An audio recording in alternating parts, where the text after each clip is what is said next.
The A-side got the radio play. The A-side got the chart position. The A-side got the promotional budget and the disc jockey and the album sleeve designed around it.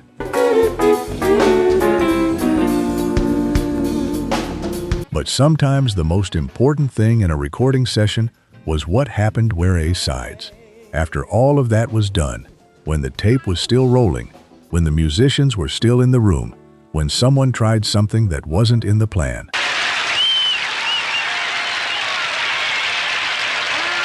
Tonight, 12 soul B-sides that didn't just outlast their A-sides.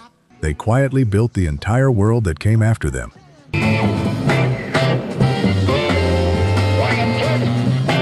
Number 12, James Brown and Lyn Collins. Think About It, 1972.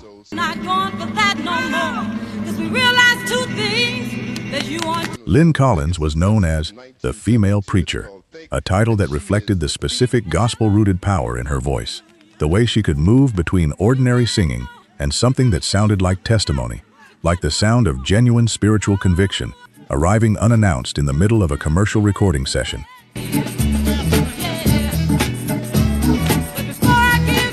Think About It, recorded for James Brown's People label in 1972, was built on a standard funk groove, tight drums, punching horns, the insistent rhythm that Brown's production had perfected across the previous 5 years.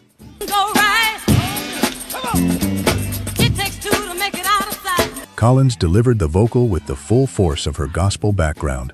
The song was placed as the B-side to Rock Me Again and Again and Again on the single. What happened next took decades to fully understand.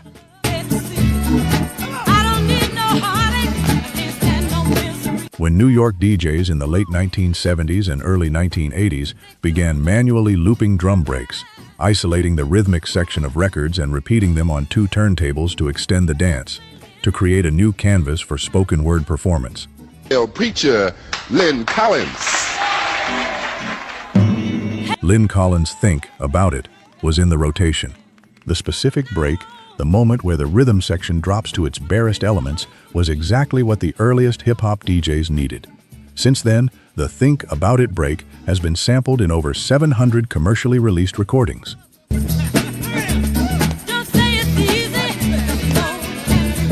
700. It appears in productions by De La Soul, Ice Cube, Will Smith, and Vogue, Fine Young Cannibals, and hundreds of others. The Woo Yeah vocal from the break is one of the most recognized sounds in the history of hip-hop production.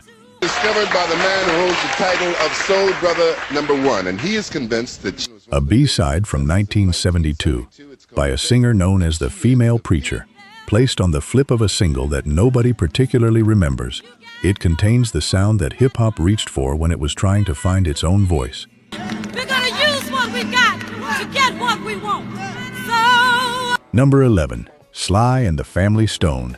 Thank You for Talking to Me, Africa, 1970.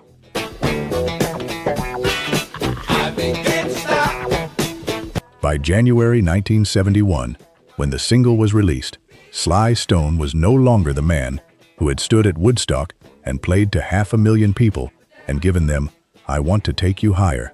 Something had shifted.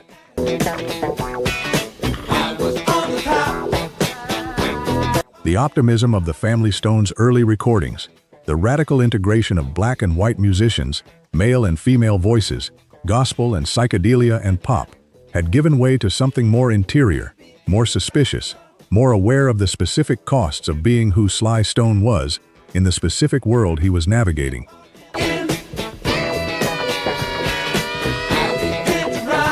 Thank You for Letting Me Be Myself Agent was the A-side, a tight, propulsive funk record that gave Sly his last #1 hit.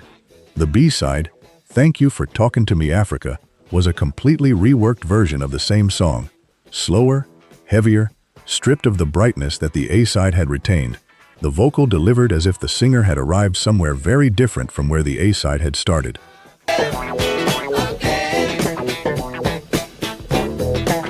The bass line that Larry Graham plays on Thank You for Talking to Me, Africa, the slap bass technique he had pioneered within the Family Stone, sounds here like it's carrying the weight of something it didn't have on the A-side. There is a density to the arrangement that anticipates, in very specific sonic terms, the direction that black music would travel across the decade that followed. Deeper, more internal, more politically complex, less interested in reassuring anyone that everything was going to be fine.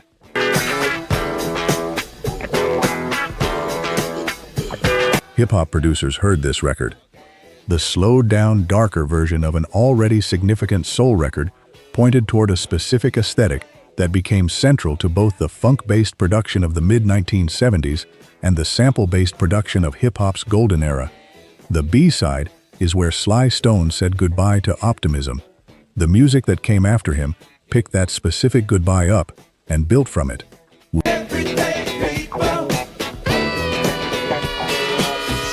Number 10, Marvin Gaye, God Is Love, 1971.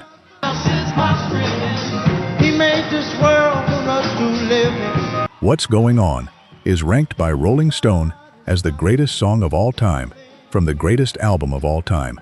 Every note of that context is relevant to understanding what its B-side was doing, because when Berry Gordy finally released the single in January 1971, the song on the back was not an afterthought.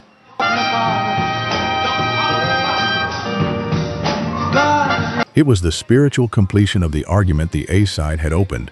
What's Going On addressed the world, the wars, the police, the ecology, the children.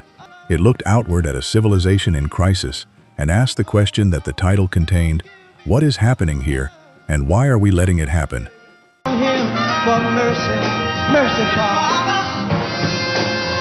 God Is Love turned inward. It addressed the same crisis from the other direction. Not what was wrong with the world, but what the corrective force had to be. God is love. Take care of your brother. Pray.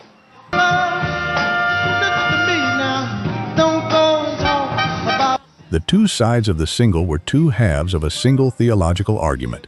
The diagnosis on the A side, the prescription on the B side. This structure, the political and the spiritual held together, neither one allowed to exist without the other, became the template for everything that followed in the conscious soul era.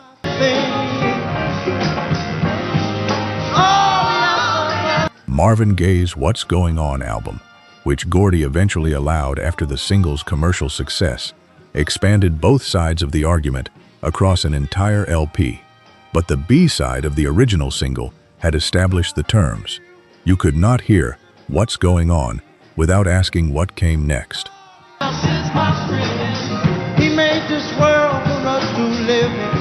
God Is Love answered that question in 3 minutes and 27 seconds. The conscious soul movement of the 1970s, Curtis Mayfield, Stevie Wonder, Gil Scott-Heron, had a theological architecture, not just a political one. That architecture was laid down on the B-side of Marvin Gaye's most famous single.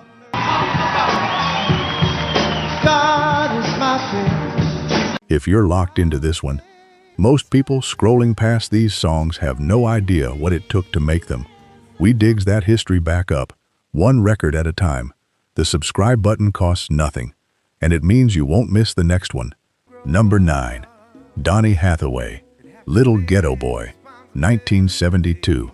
Little Ghetto Boy, you already know. Donny Hathaway recorded Little Ghetto Boy as part of his 1972 album, Donny Hathaway Live, one of the most celebrated live soul recordings in history, captured at the Troubadour in Los Angeles and the Bitter End in New York City.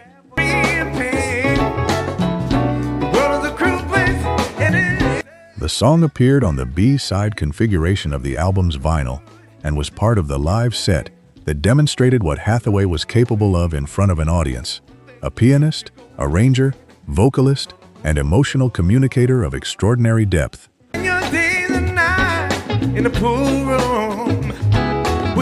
Little Ghetto Boy is a song addressed to a child growing up in poverty, a specific, unsentimentalized conversation with a real person about the conditions that real children were navigating in the early 1970s.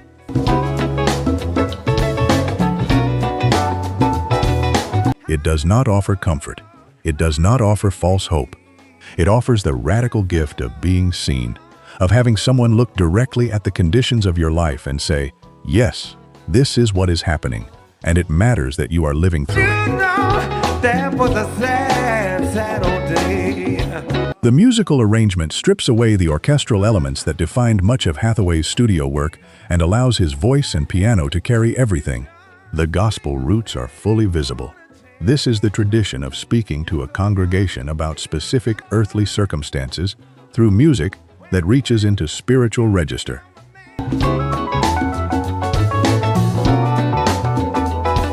This is exactly the template that neo-soul and conscious hip-hop would return to 30 years later. D'Angelo, Erykah Badu, Lauryn Hill, Common, the artists who defined the neo-soul era of the 1990s, all drew on a tradition of intimate, unsparing, gospel-rooted testimony about Black American experience that Donny Hathaway had already fully articulated. He recorded it before any of them were adults. The era they were credited with creating had already been defined on the B-side of a live album in 1972.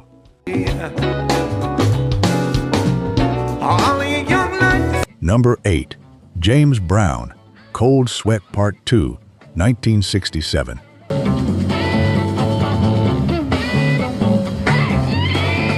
Wikipedia describes Cold Sweat as a watershed event in the evolution of funk music. That is not hyperbole. That is the most precise description available for what happened at King Studios in Cincinnati in May 1967.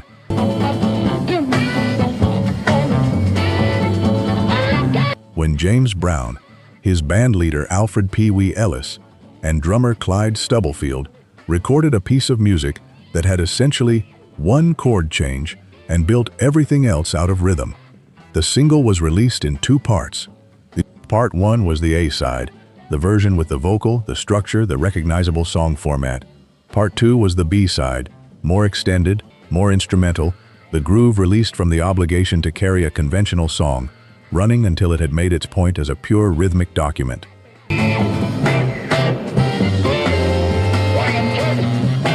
Part 2 is where you hear, most clearly, what Cold Sweat was doing to the musical vocabulary of American soul. The bass locks in. The drums create a syncopation that doesn't resolve in the way that earlier soul recordings had resolved. It sits on the beat differently, creating tension that never fully releases, keeping the body engaged past the point where conventional song structure would have provided a resolution. Clyde Stubblefield's drum work on this recording,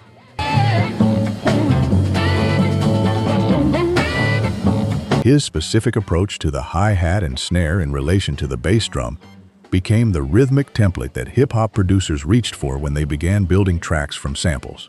When DJ Kool Herc extended drum breaks in the Bronx in the early 1970s, the sound he was extending had its roots in what Stubblefield had done in Cincinnati in 1967 on the B-side of a James Brown single. Give the drummer some. Brown's famous command during the session was an instruction that the next 50 years of music followed.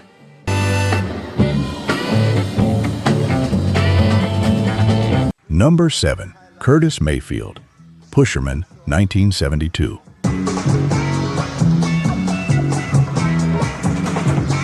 Pusherman appeared on the second side of the Superfly soundtrack album, in the vinyl configuration of 1972. The second side was the B-side, and what Curtis Mayfield did on the Superfly B-side was something that the film it accompanied was not fully equipped to handle. The film Superfly presented Youngblood Priest as a hero, or at least as a protagonist, whose moral complexity the film treated with more sympathy than its surface content would suggest. Starting off with Superfly. Mayfield's soundtrack did something more difficult. It presented the same world the film depicted, with complete honesty about its costs. Pusherman is not a celebration of drug dealing. It is a documentary observation of the logic of drug dealing, the economic desperation that makes it rational, the community destruction it produces.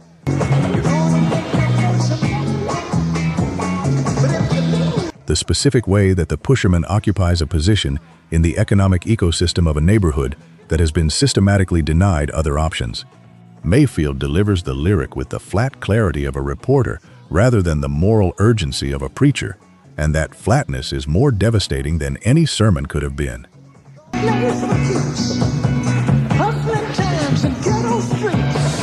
The recording was lush and cinematic. The orchestration that Mayfield arranged himself built a sonic landscape that expanded what a soul record could do to film music and what film music could do to a soul record. The blaxploitation era that followed Superfly produced dozens of soundtracks. None of them matched the moral and musical ambition of what Mayfield had done on Side 2. Pusherman is the record that defined the standard for a genre of film music before most of that genre had been made.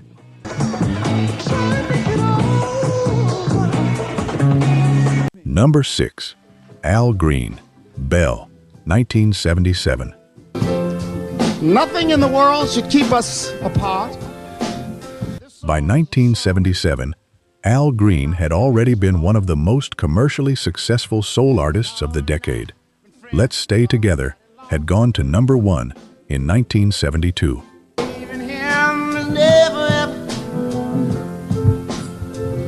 I'm Still in Love with You had followed it. The series of High Records albums produced with Willie Mitchell had established Green as the defining voice of intimate, late-night soul, the specific emotional register that became known as Quiet Storm. And then he had a conversion experience. Cause it's him no matter who you are. By 1977, Green had fully committed to his life as an ordained minister and was increasingly focused on gospel and spiritual music rather than the secular soul that had made him famous. The recording of Bell, named after the woman he loved and addressed both to her and to God in a way that made secular love and sacred devotion virtually indistinguishable, was the document of that transition.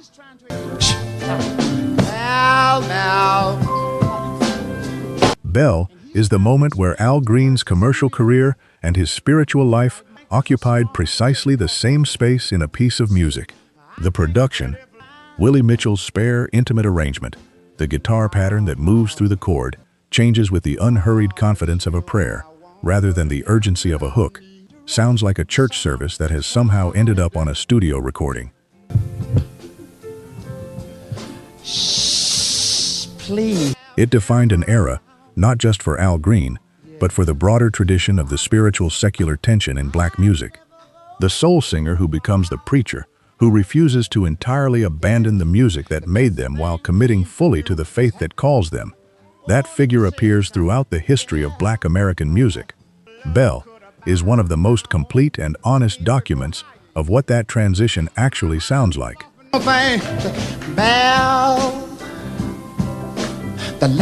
Number 5. Aretha Franklin, Spirit in the Dark, 1970. I'm getting the spirit. Spirit in the Dark is the record that most completely captures what Aretha Franklin was doing when she was operating at the absolute intersection of her church training, her concert stage presence, and the specific moment in American culture when soul music was being asked to carry the weight of a movement.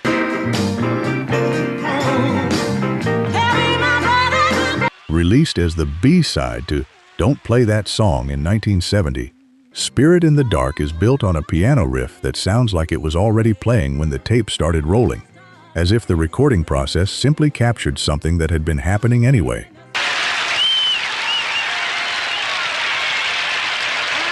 Aretha's vocal builds from the riff outward, gathering intensity not through conventional melodic development, but through the specific gospel technique of returning to the same phrase with progressively more of herself invested in it.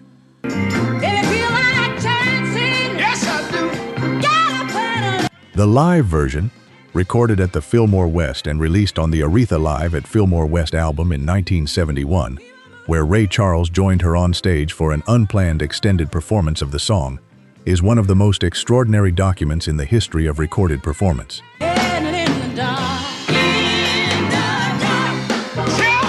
But the B-side single recording is the original statement, the proof of concept. What Spirit in the Dark defined was the gospel soul performance template, the idea that a soul concert could function like a church service, that an audience could be brought into collective participation through the same techniques that a preacher used to bring a congregation into collective response.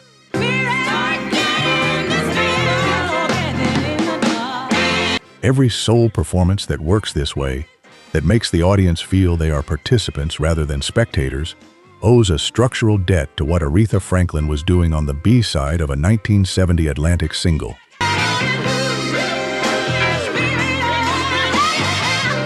Number 4. Isaac Hayes, Ike's Mood Eye, 1969.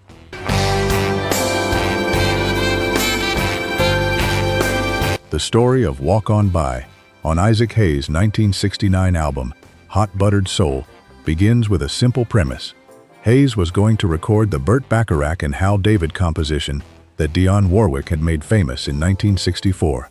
He had 5 other songs to fill an album.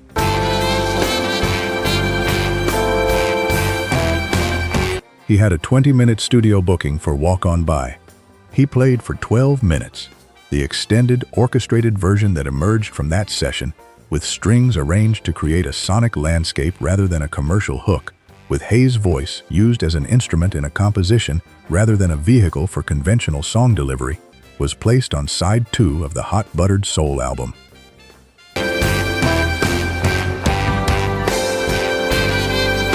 Ike's Mood Eye appeared alongside it, a specifically instrumental piece that demonstrated what Hayes was doing with the orchestral soul format when he removed the vocal element entirely and let the arrangements speak for themselves. Together, these recordings on side 2 of Hot Buttered Soul defined what became known as the concept soul approach.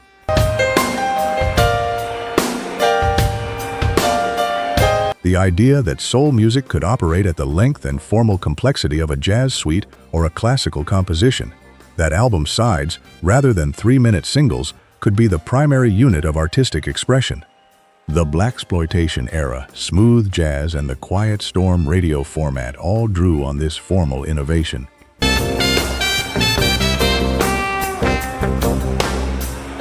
When producers in the 1970s began building long-form soul productions, Barry White's Orchestrated Soul, the Philadelphia International Sound, Earth, Wind and Fire's extended album arrangements, they were working in a formal space that Hayes had opened on the second side of a 1969 album.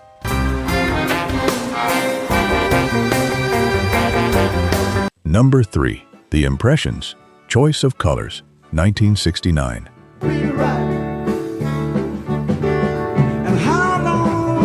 Curtis Mayfield wrote Choice of Colors in 1969, the year after Martin Luther King's assassination, the year after the Democratic National Convention riots in Chicago, the year that Sly Stone's Everyday People was #1 on the pop chart, and the civil rights movement's integrationist optimism was encountering the hard reality of what structural racism looked like when the marches were over.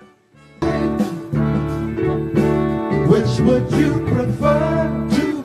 The Impressions released Choice of Colors as the B-side to My Deceiving Heart in April 1969. The song asked a question that the entire decade had been building toward. If you had the choice of colors, which would you choose, brothers?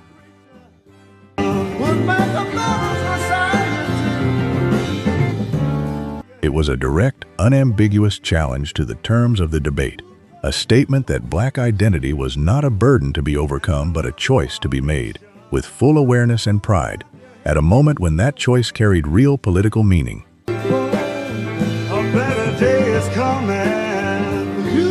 Choice of Colors went to #1 on the R&B chart.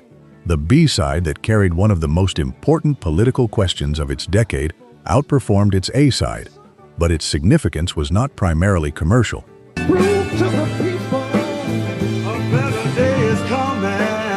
What Choice of Colors defined was the template for conscious soul's political engagement, the specific register in which a soul record could address the large structural questions of Black American experience without either the rawness of protest song or the coded metaphor of secular gospel.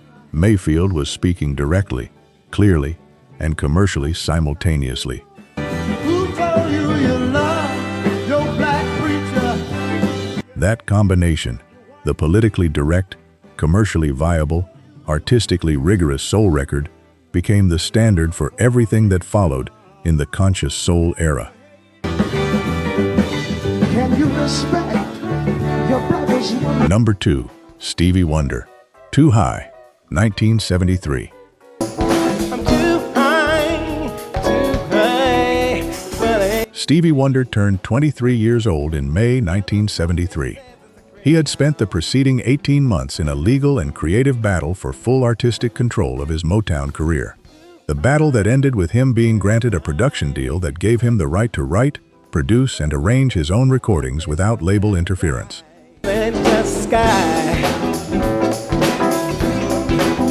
He went to work. The recording he made in the summer of 1973 that became known as Innervisions was, at the time of its release, one of the most formally ambitious albums any artist had delivered to a major record label. Too High was its opening track on side 1, but in the vinyl format, it was the first B-side track, the record that established what the album was going to do before the listener had processed what was happening.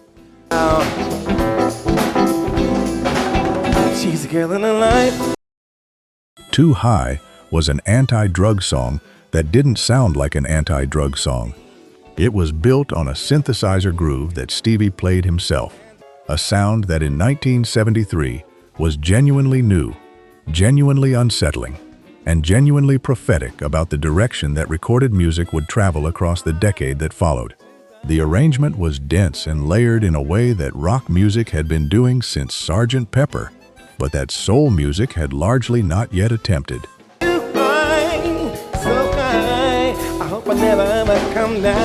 What Innervisions and Too High, as its B-side opening statement, defined was the solo artist as total creative force. The record where a single person writes, produces, arranges, and plays every instrument on an album that has the commercial scale of a major label release and the personal vision of a singular artistic statement. Prince heard Stevie Wonder do this and understood that it was possible. Everything Prince did was built on the permission that Stevie's Innervisions era gave him.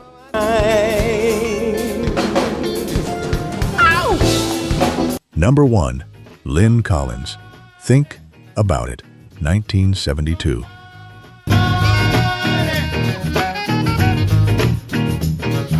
Let me tell you specifically how many times Lyn Collins' Think About It has been sampled in commercially released recordings. The figure that is most frequently cited by music researchers and sample database catalogers is more than 700 separate uses.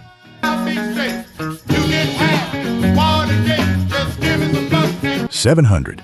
To understand what that means, consider the total number of commercially released recordings that have sampled Funky Drummer, James Brown's other legendary break source, is approximately 750. The two most sampled recordings in the history of popular music are both James Brown productions from the early 1970s.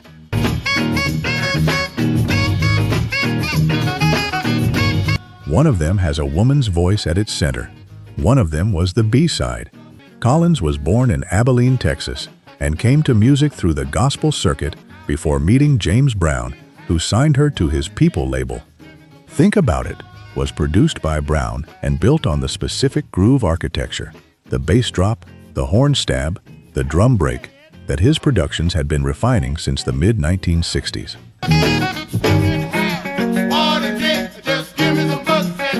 Collins delivers the title line with a vocal urgency that crosses the specific boundary between performance and testimony. She sounds like she is genuinely asking the question, genuinely wanting an answer. The break, the drum and bass moment when the arrangement drops to its essential elements, is what DJ Grandmaster Flash and Africa Bambaataa and Kool Herc and hundreds of their successors needed when they were building hip-hop from available materials.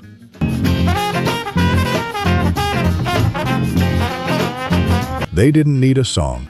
They needed a rhythm that was so precise and so physical that it could be repeated indefinitely, without losing the quality of presence, of human bodies in a room making sound together. Think About It had that. It had it on the B-side of a 1972 single that nobody at the People label was primarily focused on. The A-side was the song they were promoting.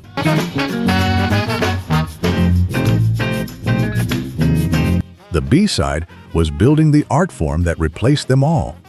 Hip-hop as we know it was constructed, in significant part, from breaks that were already on the wrong side of the record. Think About It is the most sampled of those breaks. The female preacher from Texas, on the back of a 45 that most people have never heard of, put her voice into the musical infrastructure of the most commercially dominant art form of the next half-century.